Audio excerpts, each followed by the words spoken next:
Tell me about yourself. I'm working as a QA engineer in Wipro.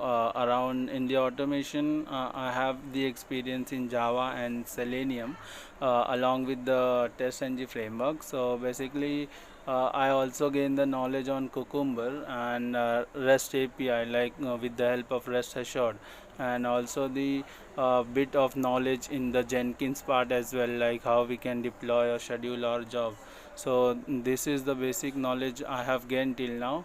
And talking about my roles and responsibilities, so basically I have to prepare the test cases based on the test scenarios and the plan, creating the traceability matrix, and previously working on the manual testing, and then later on move to the automation testing. And we are following the n minus 1 iteration in the agile methodology, where we first do the manual testing and then we move to the automation testing, automating the same thing which we have done in the manual testing. So basically every day we having a call, scrum call, to discuss about the defects and the bugs, and get the track with the help of business analysts, and understanding the requirement and do the testing, and everything is like that only. So till now I have this much knowledge I have gained till now.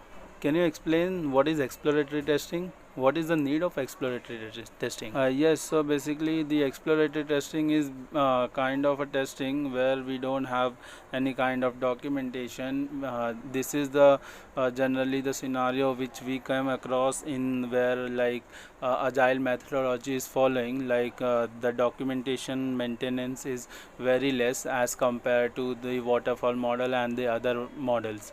So we as a tester, if I join a new company, then I need to explore myself. Suppose the some lead is there and they have given the like application and the credential, you just need to go through and explore from your end, like what all are the application is all about, and how we can perform the testing on which. So this is a kind of exploratory testing, and the need, we can say that when the insufficient document are there and we need to perform the testing. What is smoke testing and what is regression testing? Differentiate between two.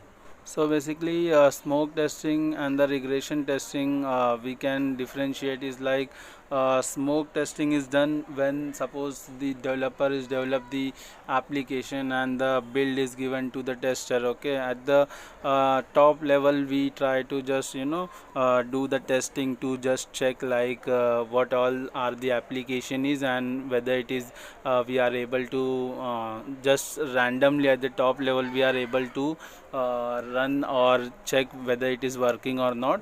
So this comes under the smoke testing. Okay, so we can say that the immature build is there. Suppose the product is started developing by the developer, at that time we do basically smoke testing, and the regression testing is done when suppose there is already the mature build is there and the application is stable, but client wants to add some more functionality into it, and then we need to perform the regression testing so that we can check like whatever the existing application is there, and after addition of some new functionality or removing of the some functionality, the existing functionality cannot go into some kind of defect or anything else. So that time we perform the regression testing. How would you rate yourself in Java, Selenium, TestNG out of 5? Okay, so basically in Java out of 5 I will give myself 2.5 to 3. In Selenium again it's 3, and in the TestNG again it's around 3 to 3.5 only out of 5. What is abstract class? Can we create the object of abstract class? Yeah, so basically the abstract class is suppose we need to use the keyword abstract, and abstract class is basically contain the abstract method and the concrete method as well, non-abstract method. Like abstract class is basically useful where we just want to make the particular method as abstract, so we are not going to provide the body to the abstract method. So basically the common functionality wherever we require, that time the abstract class concept comes into the picture. And regarding the creation of object, so we cannot create the object of abstract class, okay, but we can extend that abstract class to some other child class, so that child class can create the object or object, but the we cannot create the object of abstract class. Can we achieve multiple inheritance in Java? So multiple inheritance in Java is not possible. In the place of multiple inheritance, the interface concepts come into the Java, where we basically create the abstract methods only. The implementation we provide by using, some other classes, by using the keyword implement. So basically we implement the interfaces, and in the particular class we can define their body part, but multiple inheritance is not possible in Java. What is the difference between final and finally keyword?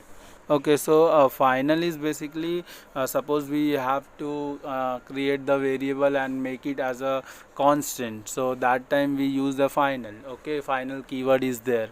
And the finally is something which we use in place of like try catch block. Okay, so finally is the keyword which will always execute whether we are running the try catch block. If suppose there is mistake or there exception is there, so try will not work, then it will go into the catch block.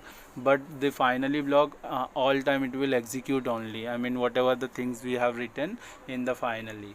So yes, explain the collection hierarchy in detail. Okay, so the collection hierarchy is basically it consists of interfaces and the classes. So in the collection framework, we basically have we have different interfaces, like we have a set, we have a list, okay, we have a map. These are the interfaces. So in the list itself there are classes. So basically array list is there, vector is there, okay, and the set, in the set hash set is there, tree set is there, okay. In the map there is like we can say that hash map is there, hash table is there, tree map is there, sorted map is there. So these are the basically hierarchy, we can say that like it is consists of classes and the interfaces. What concepts in the collections you use in your project in the automation testing? Can you explain me?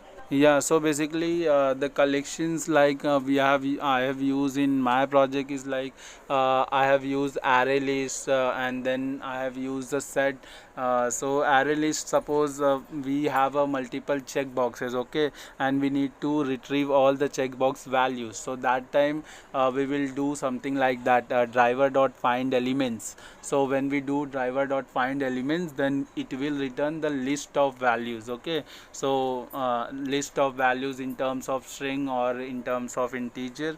So that time the array list as a collection I have used. And then another thing, whenever we are working with the window handles, that time we use like there is a one method get window handles. That time also we get the set of values, set of window values. So over there I have used set. So basically this list and the set I have mostly used in terms of collection hierarchy in my project. And somewhere in the hash map also, like suppose we have to retrieve the key value pair from the Excel sheet. That time like I have used the hash map as well for storing the data whatever we are getting from the Excel sheet. What is the difference between set and list? Okay, so basically in the list we can, the way we are inserting the data, the value gets stored in this format. So the insertion of data or the order is preserved in the list, but instead the way we are inserting the data at the time of retrieving, it will be a random order. So insertion of or data order is not preserved. Second thing is list. It can take duplicate values in the set. It does not take the duplicates values.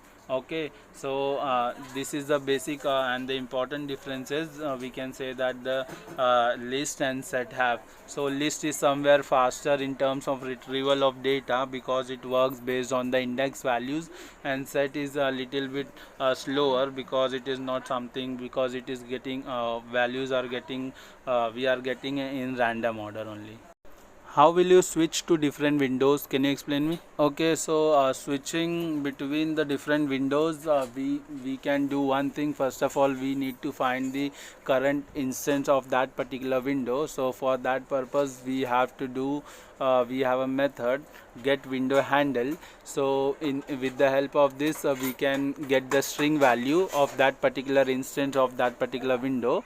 And we have also another method like get window handles, so in which we suppose there are 4 or 5 windows are there, so or the tabs, so all the values we will get that, and we can iterate the for loop, and we will move to a particular window handles or the tab, and then we can go there, and like whatever the operation we need to perform, we can perform easily, and then we can switch back to our current window, whatever the value we have already taken with the help of get window handle method.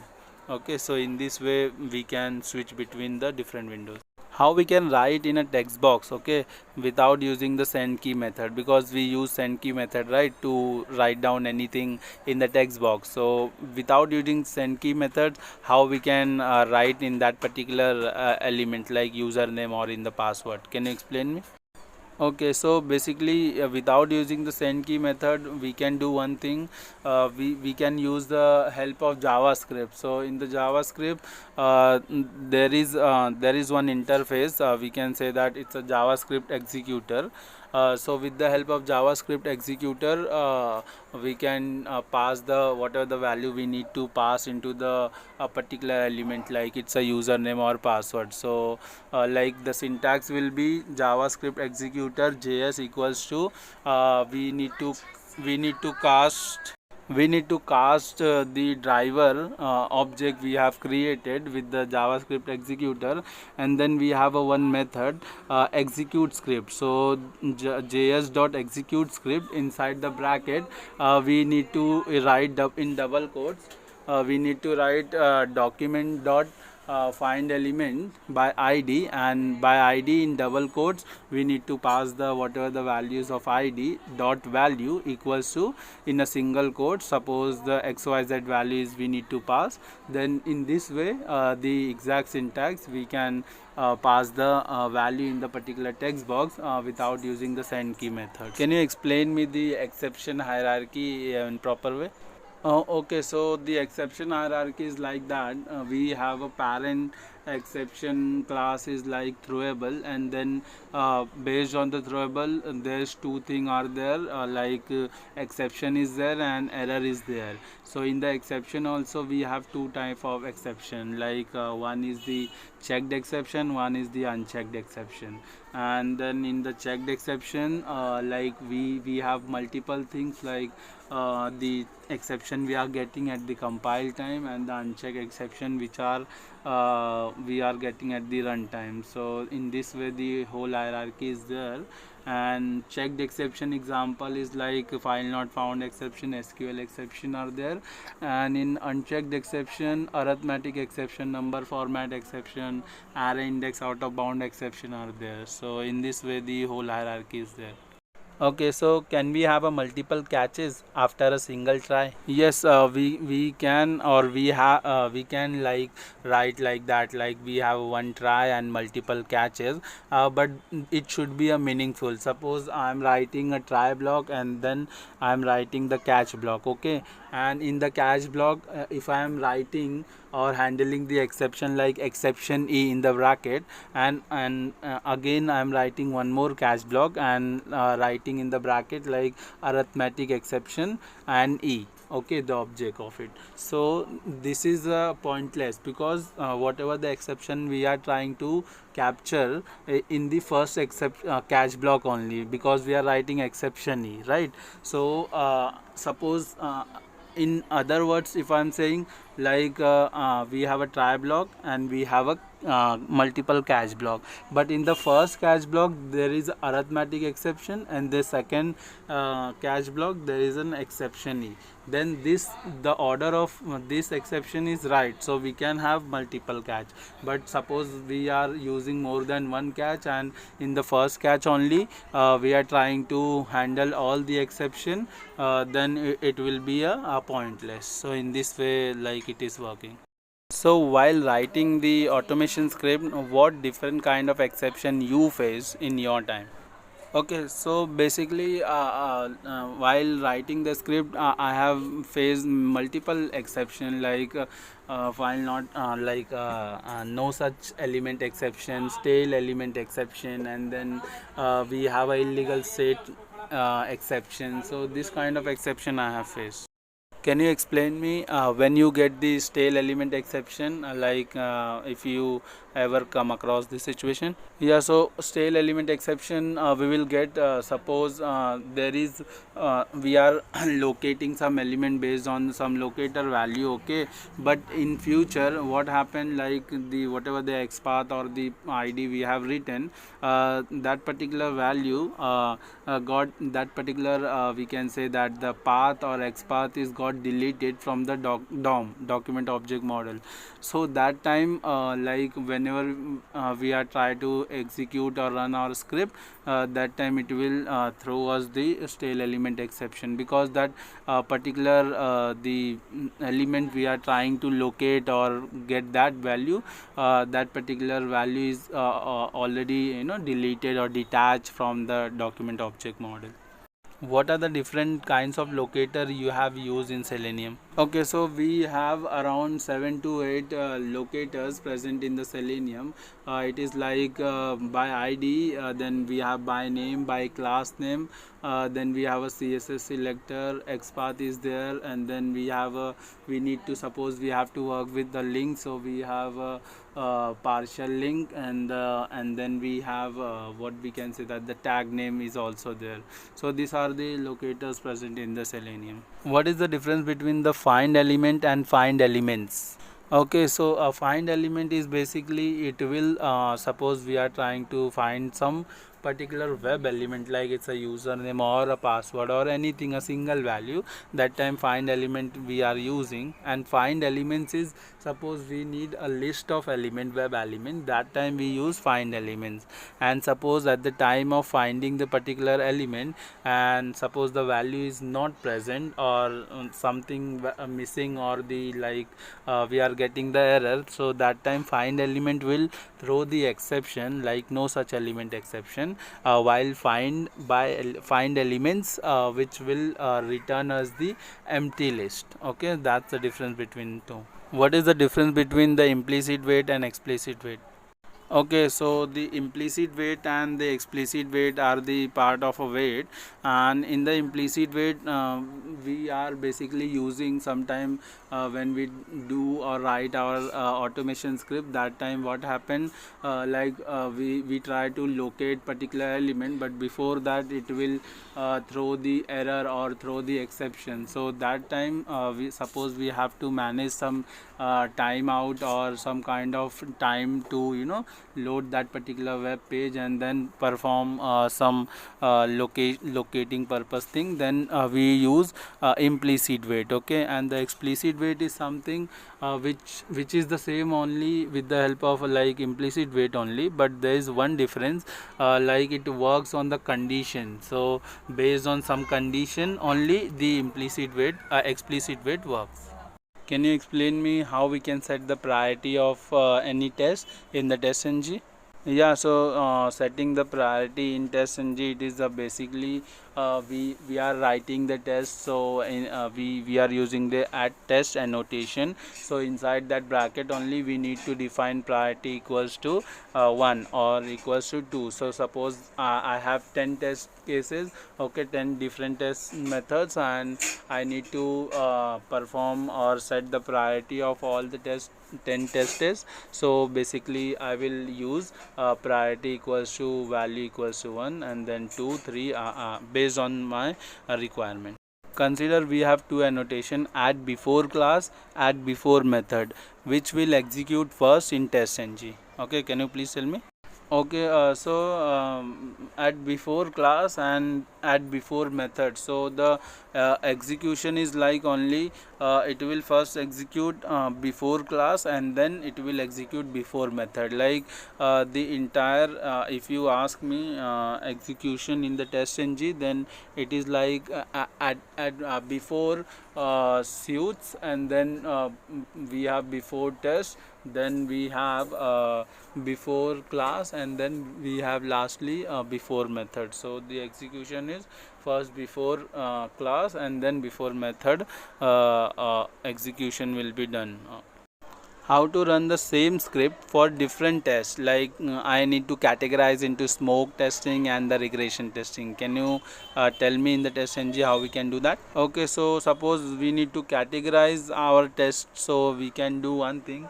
We can use the grouping feature is there in the add test annotation only. We can write groups equals to in double quotes or the open curly braces, close curly braces, in double quotes, like smoke testing and regression testing, and accordingly we need to write down same thing in our, what we can say, that the testng.xml file. In that also we need to include the test cases which comes under the smoke, and we need to also include the test cases which comes under regression. So we have to work on both the side, like in the testng at test annotation, and as well as on the testng.xml file itself. Can you explain me how you can write the code a little bit top view, so that you can get the values which is present in the Excel sheet, and you can pass it into your framework or in a project, like passing the multiple username and password values? Yeah, so working with like Excel sheet and taking the values from the Excel sheet and passing into our project framework, so we can use Apache POI. So basically we have a two kind of Excel sheet as well, XLS and XLX. So in these tools, XLS and XLX, we can use HSSF workbook and XSSF workbook. So these are the we have workbooks and we have a sheets and everything. We can use that and to get the values. So the code is like, first of all we need to create the file object, and we need to put the path of that particular Excel file, okay, and then we need to create the object of file input stream, and in that file object like file input stream, we need to pass the file path. So whatever the object we have created with the help of file, we need to pass in file input stream, and after that we need to use the file input stream object and pass it to the XSSF workbook, okay, so that the workbook will get that the path, okay, and now the connection is established, and based on the XSSF workbook we need to the object we have, with the help of that object dot get sheet, we need to use one method. So we can locate the index of that particular Excel, and we have a methods like get row num get last row num and get cell num are there. These are the methods basically to get the particular row values and the cell values, and we can store it into the particular string values, or we can use the hash map as well to collect all the data whichever present in the Excel sheet and pass it to our framework. Like we need to pass the multiple username and the password, so in this way we can use. What you know in the Cucumber? Can you explain me a bit, what is your experience and knowledge about the Cucumber? Yeah, so Cucumber is basically, it follows the behavioral driven development BDD framework. So in which it is or easy to interaction with the business stakeholder, with the developer and the tester, to understand whatever the things we are writing. And we can also take the data from the different sources like the Excel file and the property file or the text file. So we can say that the transparency is more to the business side as well, so that they can also interact with them, interact with us to get the better quality of the product. So Cucumber follows the some standard like given, when, and then. These are the ways, or we can say that the style of writing. We need to write the like feature files are there. We need to use the feature files. Gherkin shared language we use in the Cucumber. Okay. And we need to create the step definition file as well, and from their step definition file we need to write our script, and we need to run our particular code. So it will be very easy and basic to understand by someone else from the business side, like whatever the things we have written and we are testing, and the developer whatever they are doing. So it makes it easy our life. Which version control tool you are using? Basically we are using the Git for maintaining our code base and getting the things done. We are using the Git only. What is the difference between delete and drop? Okay, so basically delete is something which we can work upon the table as well as the record level, okay, with the help of where condition. And we can delete something at record level and at table level as well. In the drop, we are using the drop, so we can I mean there is no some where condition or anything. If suppose I want to drop a table, then I can drop a entire table itself. So this is the difference. Basically I can work at the top level and middle level in the delete, but we can work on the top level itself in the drop. Okay, so I'm done from my side. Do you have any question for me? Yeah, so can you please tell me what kind of technology or the framework you use in your project or the different automation tools? Yeah, sure. So we are based out of Java plus Selenium, okay, and we are also working with the, as you asked me, like the frameworks and the design pattern. We are using the page object model, and we are also exploring more on the REST API testing side, and we are also looking for the candidate who is willing to and open to learn the new technology and whatever we are expecting. So in this way the tools are the open source Selenium tool only, and the framework is again is the TestNG, and we are also adding the Cucumber and all different terminologies and the technologies. Okay, okay, got it. Okay, bye. Yeah, bye.